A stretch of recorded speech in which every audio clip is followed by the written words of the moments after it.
हनी बीज जो हमारे एनवायरनमेंट के लिए बहुत ही इम्पॉर्टेंट इंसेक्ट है।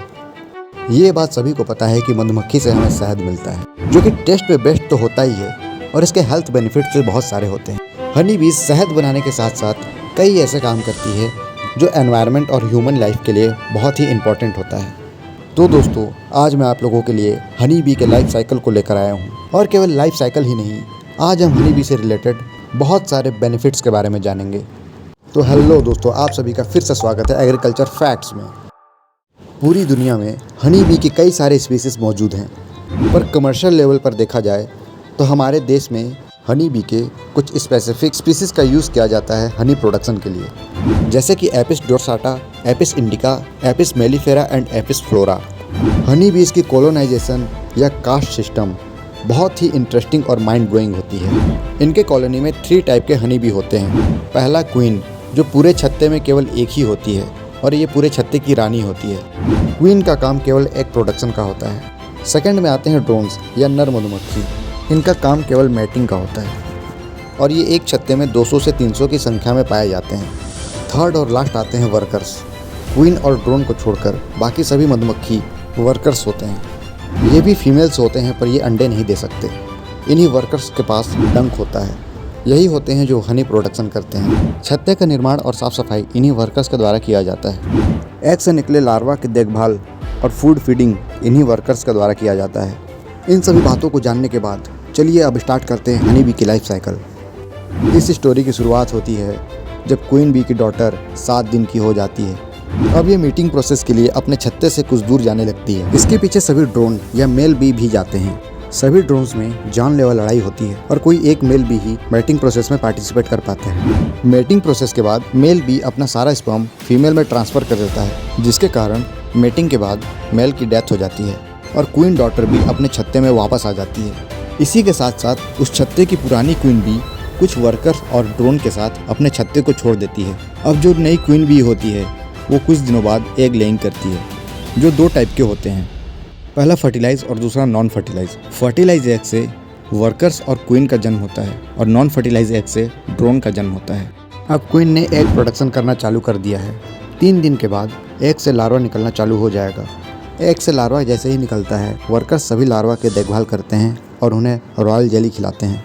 क्वीन और मेल को लार्वल स्टेज से ही बहुत अधिक मात्रा में रॉयल जेली खिलाया जाता है ताकि वे जल्दी से जल्दी मैच्योर हो सकें। रॉयल जेली हनी का वो प्रकार है जिसमें नॉर्मल हनी से कई गुना ज़्यादा प्रोटीन और मिनरल्स होते हैं। ये वाइट कलर की होती है जिसे वर्कर्स मधुमक्खियाँ बनाती हैं। अब हम आ जाते हैं वर्कर्स पर। सभी टाइप के वर्क्स इन्हीं के हाथ में होता है, इसलिए इन्हें वर्कर्स कहा जाता है।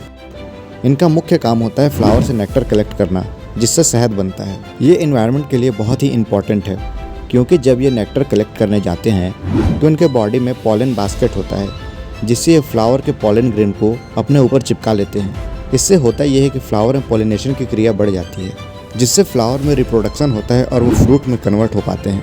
हाइव का प्रोटेक्शन भी इन्हीं वर्कर्स के द्वारा किया जाता है। वर्कर्स के पास ही डंक होता है, जो खतरा महसूस होने पर अपने दुश्मन में जहर को इंजेक्ट कर देते हैं। लेकिन अगर मधुमक्खियाँ इंसानों को डंक मारती हैं तो डंक मारने के बाद मधुमक्खियों की डेथ हो जाती है। ऐसा इसलिए क्योंकि ह्यूमन की बॉडी की स्किन बहुत ही मोटी होती है और बीज के डंक इसमें फंस जाते हैं, और जब मधुमक्खियाँ अपने डंक को बाहर निकालने के लिए प्रेशर लगाती है तो उनके बॉडी का एब्डोमिनल पार्ट डैमेज हो जाता है। चलिए अब देखते हैं कि बीज ने फ्लावर से नेक्टर कलेक्ट किया या नहीं। हाँ बिल्कुल, बीज ने अब फ्लावर से नेक्टर कलेक्ट कर लिया है। अब ये वापस जा रहे हैं अपने छत्ते की ओर।